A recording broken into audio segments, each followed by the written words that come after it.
आप सभी का स्वागत है। मैं आपके साथ अस्मिता दुबे। बड़ी जानकारी एनडीटीवी वर्ल्ड समिट के मंच से नक्सलवाद पर बोले प्रधानमंत्री नरेंद्र मोदी। पीएम मोदी ने कहा 75 घंटे में 303 नक्सलियों का सरेंडर हुआ है।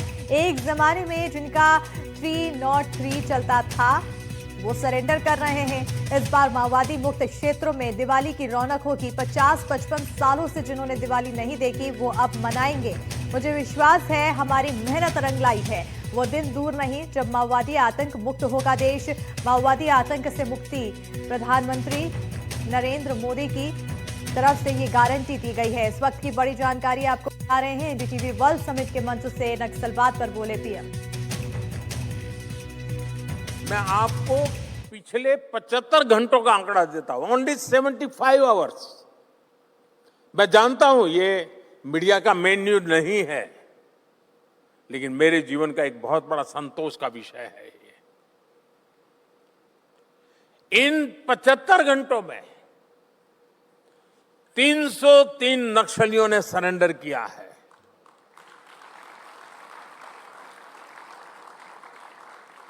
एक जमाने में जिनका 303 चलता था ना, आज वो 303 सरेंडर हुए हैं। ये बदलाव है साथियों। इस बार माओवादी आतंक से मुक्त क्षेत्रों में दिवाली की रौनक कुछ और होने जा रही है। 50-55 साल हुए दिवाली नहीं देखी थी उन्होंने, अब दिवाली देखेंगे। और मुझे पक्का विश्वास है दोस्तों, ये हमारी मेहनत रंग लाएगी और वहां भी खुशियों के दिए चलेंगे। और मैं आज देशवासियों को, एनडीटीवी के दर्शकों को विश्वास दिलाता हूं, वो दिन दूर नहीं जब देश नक्सलवाद से, माओवादी आतंक से पूरी तरह मुक्त होगा। और ये भी मोदी की गारंटी है। नक्सल खात्मे के साथ ही पीएम मोदी ने अर्बन नक्सल के मुद्दे पर भी बात की, जिसमें उन्होंने कांग्रेस पर जमकर हमला बोला। आइए सुनते हैं पीएम ने और क्या कुछ कहा है। कांग्रेस के शासन में जो अर्बन नक्सलों का जो इकोसिस्टम है, ये जो अर्बन नक्सल है, वो कुछ तरह ऐसे हावी थे, आज भी है। माओवादी आतंक का कोई भी घटना देश के लोगों तक न पहुंचे, इसके लिए वो बहुत बड़ी सेंसरशिप चलाते रहते हैं। वो हमारे देश में आतंकवाद की इतनी चर्चा होती थी, आर्टिकल 370 पर डिबेट होती थी, लेकिन हमारे शहरों में जो कांग्रेस के राज में पनपे हुए अर्बन नक्सली बैठे थे, जो ऐसी संस्थाओं पर कब्जा जमा करके बैठे थे, वो माओवादी आतंक पर पर्दा डालने का काम करते थे, देश को अंधेरे में रखते थे। और इसी पर ज्यादा जानकारी के साथ हमारे सहयोगी जुल्फिकार अली जुड़ चुके हैं। सीधा रुख करेंगे हमारे सहयोगी की ओर। जुल्फिकार, जिस तरह से अब प्रधानमंत्री नरेंद्र मोदी की तरफ से भी सीधे तौर पर नक्सलवाद को लेकर कहा गया और अर्बन नक्सल का उन्होंने एक जिक्र किया, ये काफी मुख्य बात। बिल्कुल, प्रधानमंत्री नरेंद्र मोदी ने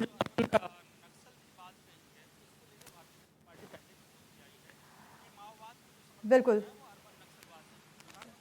बिल्कुल जुल्फिकार, तो आपकी ओर लौटेंगे, लेकिन प्रधानमंत्री नरेंद्र मोदी की जो बातें एनडीटीवी वर्ल्ड समिट के दौरान सामने आई काफ़ी अहम। जिस तरह से बताते चले कि छत्तीसगढ़ में केंद्रीय गृह मंत्री अमित शाह आए और उन्होंने एक डेडलाइन तय की माओवादियों के खिलाफ, माओवादियों के खात्मे के खिलाफ। और उसके बाद अब जब एनडीटीवी वर्ल्ड समिट में प्रधानमंत्री नरेंद्र मोदी पहुंचे तो वहां पर उन्होंने भी इसी बात का जिक्र किया और नक्सलवाद के खात्मे की बात करते हुए नजर आए।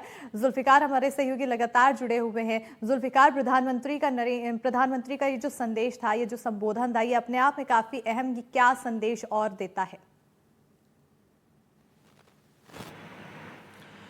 प्रधानमंत्री नरेंद्र मोदी का जो संदेश था वो साफ इस बात की ओर इशारा करता है। उन्होंने जब बातें कही कि ये मोदी की गारंटी है कि माओवाद पूरे देश से जल्द खत्म होगा।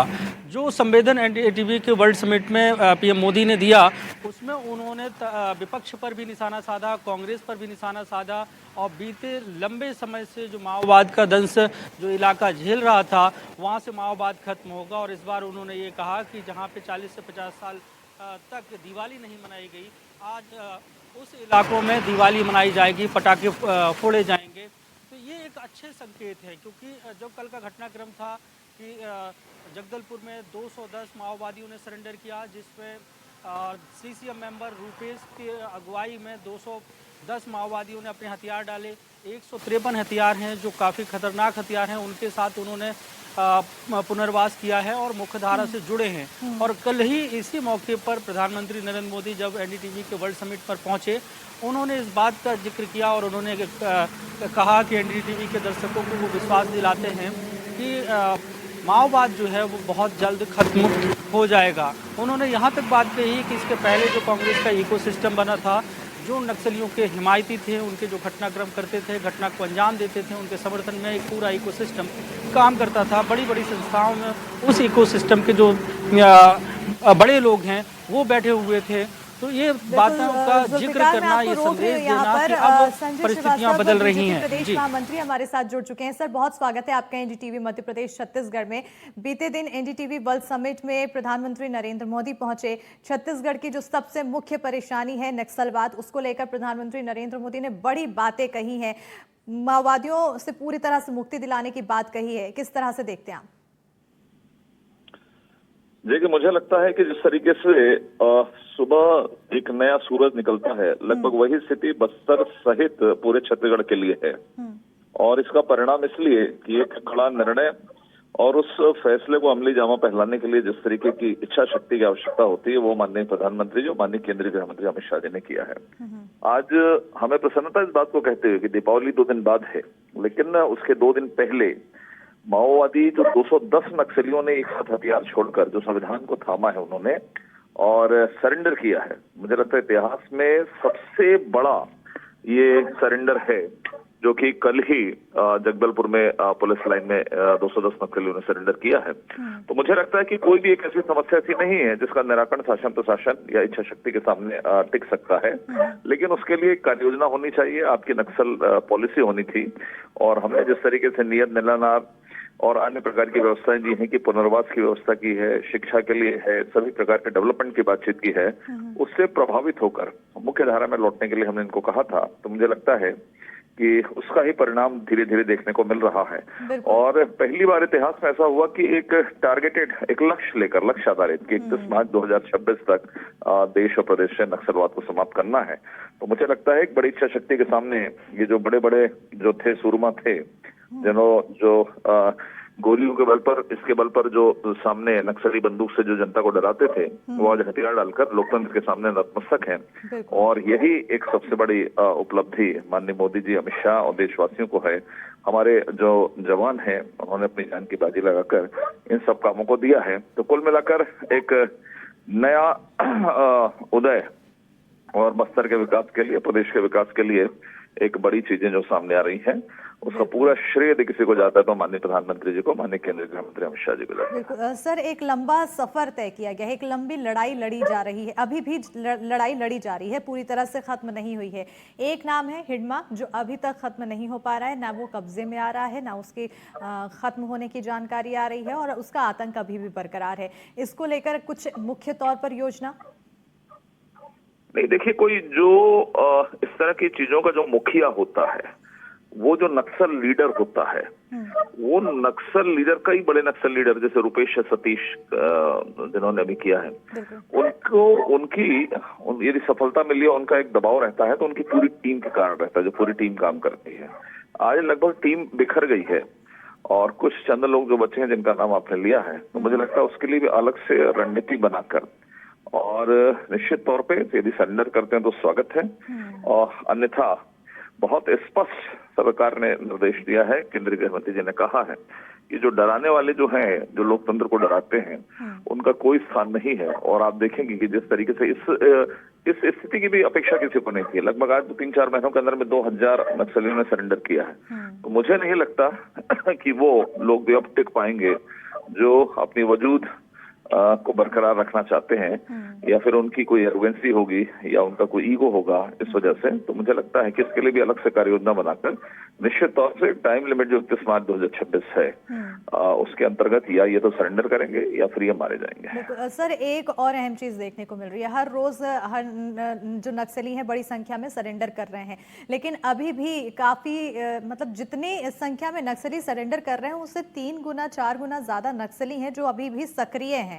ऐसे में अब सिर्फ 5 महीने का समय बचा है। जब डेडलाइन घोषित की गई थी तब लंबा समय था, लेकिन अब 5 महीने है, तो एक बड़ी चुनौती यहाँ पर है। देखिए, यदि माननीय गृह मंत्री जो प्रधानमंत्री जी ने जिस बात को तय किया उसके बाद फिर कोई चीज सामने टिकती नहीं, ये सबको मालूम है पिछले 11 वर्षों के अंदर में। तो एक कार्य योजना के साथ में हम केवल बोलने की बात हम नहीं करते, बोलने वाले लोग चले गए जिनका सरकार थी 58 सालों तक सरकार थी देश और प्रदेश के अंदर में, जो तथाकथित तौर पर कहीं न कहीं बहुत लिबरल थे उन सब लोगों के लिए। लेकिन बहुत स्पष्ट नीति है कि नक्सलवाद यहाँ से हमको समाप्त करना है। अमित शाह जी के सामने तो ये है कि 4 दिन का भी समय रहेगा तो 4 दिन के अंदर में कर देंगे, ये स्थिति है उनकी। तो मुझे लगता है कि बहुत समय हमारे पास में भी, अक्टूबर है, नवंबर है, दिसंबर है, जनवरी, फरवरी, मार्च, 5-6 महीने है। जरूर चुनौती है, बड़ी चुनौती है। जो 60 साल से फल फूल रहे हैं उनको संरक्षण भी लोग देते हैं। कई सरकारें भी ऐसी रही कि जो कहीं न कहीं तथाकथित तौर पर ये सब चीजें चलता रहा है। तो एक चुनौती तो है, लेकिन जब सब मिलकर तय करेंगे तो लोकतंत्र के सामने कोई टिकता नहीं है, डेमोक्रेसी के सामने। तो निश्चित तौर पर आप देखेंगे कि सफलता है, क्योंकि अभी ये जो 2000 नक्सली यदि आज कर रहे हैं, जो टोटल यदि हम बातचीत करें तो ये 3-4 महीनों की उपलब्धि है, बिल्कुल रणनीति है, जबकि बरसात का समय निकला है अभी। बिल्कुल अभी तक सर, क्योंकि विकास काफी दूर हो जा रहा था नक्सलवादियों के चलते। कई क्षेत्र ऐसे हैं जहां पर नक्सलियों का जो खात्मा है वो मानो पूरी तरह से ही माना जा रहा है तय हो चुका है, यानी कि अब उनकी गतिविधियां काफी ज्यादा कम हो चुकी है। विकास अब और कितनी तेजी से पहुंचेगा, लोगों को हर तरह की सहूलियत कितनी तेजी से मिल पाएगी, क्या इसके लिए कुछ लक्ष्य निर्धारित?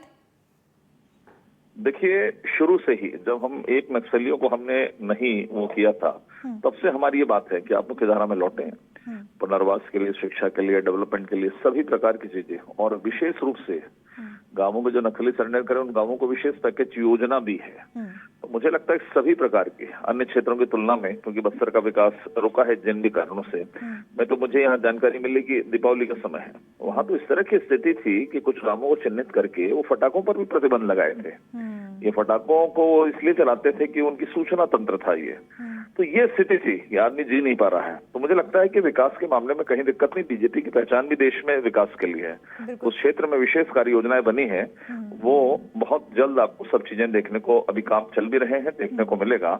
हर एक व्यक्ति, हर एक परिवार जो नक्सल से था, नक्सल से पीड़ित है, नक्सल से जूझ रहा है, उनके लिए विशेष पैकेज बनाकर, विशेष कार्य योजना बनाकर सरकार उनको मदद कर रही है। बिल्कुल, बहुत शुक्रिया सर, आप हमारे साथ जुड़े और कई बड़ी बातें बोली गई संजय जी के साथ तरफ से। तो नक्सलवाद को लेकर जो खासतौर पर श्रेय यहाँ पर दिया जा रहा है, जिस तरह से एक्शन लिए जा रहे हैं, एक के बाद एक सरेंडर किया जा रहा है और आने वाले समय में जो बचे हुए नक्सली हैं उनके भी खात्मे की बात कही जा रही है, इसके लिए श्रेय सीधे तौर पर प्रधानमंत्री नरेंद्र मोदी को दिया जा रहा है। सहयोगी जुल्फिकार लगातार हमारे साथ जुड़े हुए हैं। जुल्फिकार, प्रधानमंत्री नरेंद्र मोदी को पूरा श्रेय दिया जा रहा है, विकास की बातें कही जा रही है, लेकिन एक यहाँ पर ये अहम चीज देखने को मिली है, जिस तरह से लक्ष्य निर्धारित किया गया नक्सलवाद के खात्मे के लिए, उस तरह से ही विकास के लिए एक लक्ष्य यहां पर होना चाहिए, वो अभी तक निर्धारित नहीं किया गया। बिल्कुल, क्योंकि जो नेतृत्व करता होता है, जो लीडरशिप होती है, पूरी लीडरशिप पे श्रेय तो जाता ही है, क्योंकि अगर उसमें फेल्यूर भी है तो लीडरशिप पे उस पर बातें बनती हैं। लेकिन यहाँ पे हम देखें कि 11 साल से प्रधानमंत्री नरेंद्र मोदी हैं और उसके बाद से जो बातें उनके द्वारा कही जा रही हैं, उन बातों का अमली जामा भी पहनाया जा रहा है। और जो मार्च 2026 तक माओवाद को खत्म करने का जो संकल्प लिया गया, उसी कड़ी में इतनी बड़ी संख्या में आत्मसमर्पण हो रहा है और एनडीटीवी के वर्ल्ड समिट में प्रधानमंत्री नरेंद्र मोदी ने जो बातें कही कि ये मोदी गारंटी है, माओवाद खत्म होगा। दूसरी बात आपने कहा कि उस क्षेत्र में विकास की डेडलाइन, निश्चित तौर से जब मार्च 2026 तक माओवाद अगर खत्म होगा तो उसकी भी एक डेडलाइन तय करनी होगी या उसके लिए भी एक टाइम फ्रेम तैयार करना होगा कि जो मूलभूत ज़रूरतें हैं उस इलाके में एक टाइम फ्रेम के तहत उन इलाकों में पहुंचाई जाए, उन क्षेत्रों में पहुंचाई जाए। क्योंकि जो अबूझ माड़ का इलाका है, बस्तर के अंदरूनी इलाके हैं, अभी वहाँ पे सड़क है नहीं। बीते दिनों सिर्फ जो सड़कें बनाई गई वो मुख्य सड़कें बनाई गई ताकि सुरक्षा बल जाएँ। अब गाँव-गाँव को सड़कों से जोड़ना, गांव में शुद्ध पानी उपलब्ध कराना, ऐसे जो मूलभूत सुविधाएं हैं, स्कूल की बिल्डिंग्स उपलब्ध कराना ताकि जो वहाँ के बच्चे हैं उनको शिक्षा मिल सके। तो एक जो बड़ा चैलेंज जो है माओवाद के बाद, ये भी एक बड़ा चैलेंज होगा। तो जब इतने बड़े इस चैलेंज को पार पा लिया गया है, उसे कंट्रोल कर लिया गया है और बड़ी संख्या में माओवादी जब मुख्य धारा से जुड़ रहे हैं और जिस तरीके से रूपेश ने सरेंडर किया, इसके पहले गढ़चिरौली में सोनू दादा ने सरेंडर किया, और तो इससे ये समझा जा सकता है कि इसके पहले पिछले 3-4 महीने से पत्र आ रहे थे, इस बात का चर्चाएं भी थी कि जो माओवादी हैं, जिस तरीके से एंटी नक्सल ऑपरेशन चल रहा है वो निकल कर आएंगे तो उनका इनकाउंटर कर दिया जाएगा। तो एक विश्वास कायम नहीं हो पा रहा था। अब जब 2 बड़े सरेंडर हो चुके हैं तो एक विश्वास कायम हुआ है और इस जो कैडर है, जो रुपेश का कैडर है और सोनू दादा का कैडर है, एक और जो भरोसा है और जो उम्मीद है वो बढ़ती हुई दिखाई दे रही है। और यही आशा किया जा रहा है कि आने वाले समय में जो डेडलाइन तय की गई है पूरी तरह से नक्सलवादियों का खात्मा होगा। जैसे कि अभी महामंत्री, बीजेपी महामंत्री जी हमारे साथ जुड़े, उन्होंने भी यही बात कही कि जो डेडलाइन है तब तक अगर समर्पण करते हैं तब तो अच्छी बात है, नहीं तो उसके बाद उन्हें गिरफ्तार किया जाएगा या मारा जाएगा। यही 2 विकल्प बचता है। बहरहाल बहुत शुक्रिया जुल्फिकार तमाम जानकारी देने के लिए।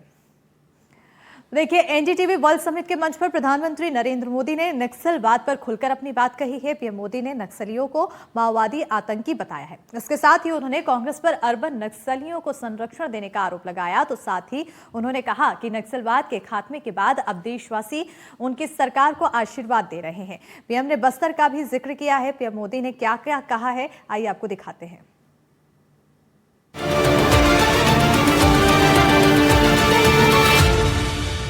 कांग्रेस के शासन में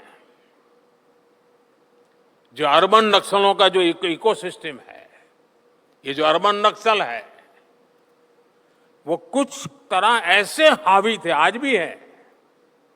माओवादी आतंक का कोई भी घटना देश के लोगों तक न पहुंचे, इसके लिए वो बहुत बड़ी सेंसरशिप चलाते रहते हैं। वो हमारे देश में आतंकवाद की इतनी चर्चा होती थी, आर्टिकल 370 पर डिबेट होती थी, लेकिन हमारे शहरों में जो कांग्रेस के राज में पनपे हुए अर्बन नक्सली बैठे थे, जो ऐसी संस्थाओं पर कब्जा जमा करके बैठे थे, वो माओवादी आतंक पर पर्दा डालने का काम करते थे, देश को अंधेरे में रखते थे।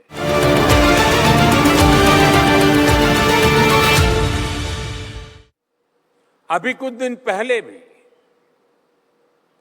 माओवादी आतंक के कई पीड़ित दिल्ली आए थे। ये बड़ी दर्दनाक चीज है। बहुत बड़ी मात्रा में आए थे। किसी की टांग नहीं थी, किसी का हाथ नहीं था, किसी की आंख नहीं थी, शरीर के अंग कुछ चले गए थे। ये माओवादी आतंक के शिकार लोग थे। गांव के गरीब आदिवासी भाई बहन, किसान के बेटे थे, माताएं बहनें थी, 2-2 पैर कट चुके थे। वो दिल्ली में आए थे, 7 दिन रहे, हाथ पैर जोड़ करके कह रहे थे कि हमारी बात हिंदुस्तान के लोगों तक पहुंचाइए। प्रेस कॉन्फ्रेंस किया उन्होंने, आप में से किसी ने देखा नहीं होगा, सुना नहीं होगा। ये माओवादी आतंक के ठेकेदार जो बैठे हैं ना, उन्होंने उस जुल्म के शिकार हुए उनके दर्द की कथा भी हिंदुस्तान के लोगों तक नहीं पहुंचने दी। कांग्रेस की इकोसिस्टम ने इसकी चर्चा नहीं होने दी। साथियों, हालात ऐसे थे कि देश का करीब करीब हर बड़ा राज्य नक्सली हिंसा, माओवादी आतंक की चपेट में था। बाकी देश में संविधान लागू था, लेकिन रेड कॉरिडोर में संविधान का कोई नाम लेने वाला नहीं था।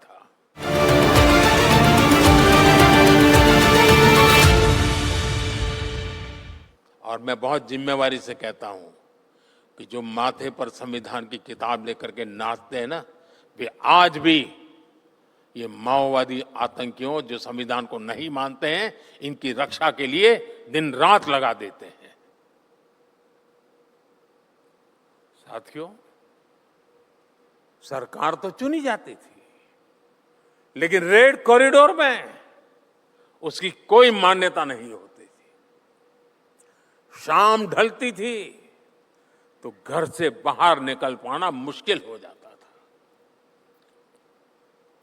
जो जनता को सिक्योरिटी देने वाले लोग थे, उनको भी सिक्योरिटी लेकर चलना पड़ता था।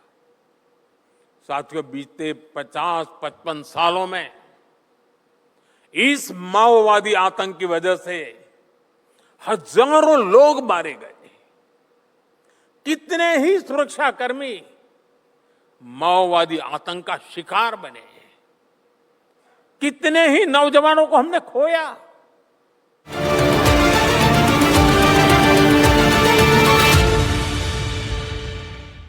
ये नक्सली, ये माओवादी आतंकी स्कूल नहीं बनने देते थे इलाके में, अस्पताल नहीं बनाने देते थे। अस्पताल है तो डॉक्टर को घुसने नहीं देते थे। जो बने हुए थे उनको भी बम से उड़ा दिया जाता था। दशक तक विकास की रोशनी से देश का एक बहुत बड़ा हिस्सा, बहुत बड़ी आबादी वंचित रही। इसका बहुत बड़ा नुकसान हमारे आदिवासी भाई बहनों को, दलित भाई बहनों को, गरीब लोगों को उठाना पड़ा।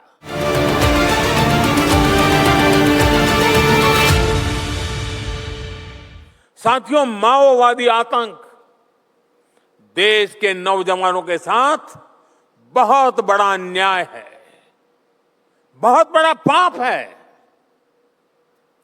मैं देश के नौजवानों को इस हाल में नहीं छोड़ सकता था। मैं बेचैनी महसूस करता था, जुबान पे ताला लगा के बैठा था। आज पहली बार मेरे दर्द को आज आपके सामने मैं प्रस्तुत कर रहा हूं। मैं उन माताओं को जानता हूं जिन्होंने अपने लाल खोए। उन माताओं की अपने लाल से कोई अपेक्षा है, आशा थी। या तो वो ये माओवादी आतंकियों के झूठे बातों में फंस गए, या तो माओवादी आतंक के शिकार हो गए। और इसलिए 2014 के बाद हमारी सरकार ने पूरी संवेदनशीलता के साथ भटके हुए नौजवानों को मुख्य धारा में लाने का प्रयास किया। और मैं देशवासियों को आज पहली बार कह रहा हूं, देशवासियों को संतोष होगा, देशवासी में आशीर्वाद देंगे। जिन माताओं ने अपने लाल खोए, वो माताएं हमें आशीर्वाद देगी, देश की शक्ति को आशीर्वाद देगी।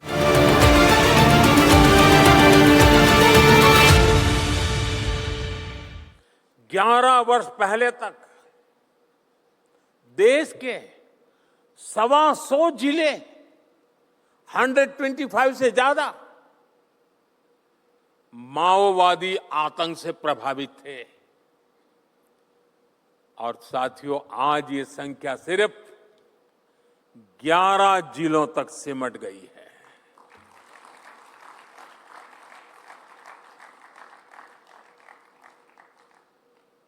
आप जानते होंगे कितना कुछ करना पड़ा होगा। और उसमें भी 11 में भी अब सिर्फ 3 जिले ही ऐसे बचे हैं जो सबसे अधिक माओवादी आतंक की चपेट में है। साथियों, बीते दशक में हजारों नक्सलियों ने हथियार डाले हैं। मैं आपको पिछले 75 घंटों का आंकड़ा देता हूं, ओनली 75 आवर्स। मैं जानता हूं ये मीडिया का मेन न्यूज नहीं है, लेकिन मेरे जीवन का एक बहुत बड़ा संतोष का विषय है ये। इन 75 घंटों में 303 नक्सलियों ने सरेंडर किया है।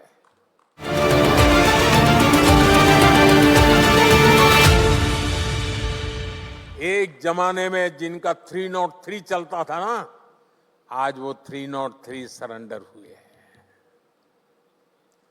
और ये कोई सामान्य नक्सली नहीं है। किसी पर 1 करोड़ का इनाम था, किसी पर 15 लाख का इनाम था, किसी पर 5 लाख का इनाम था। और ये सारे के सारे इनके नाम पर इनाम घोषित हुए थे।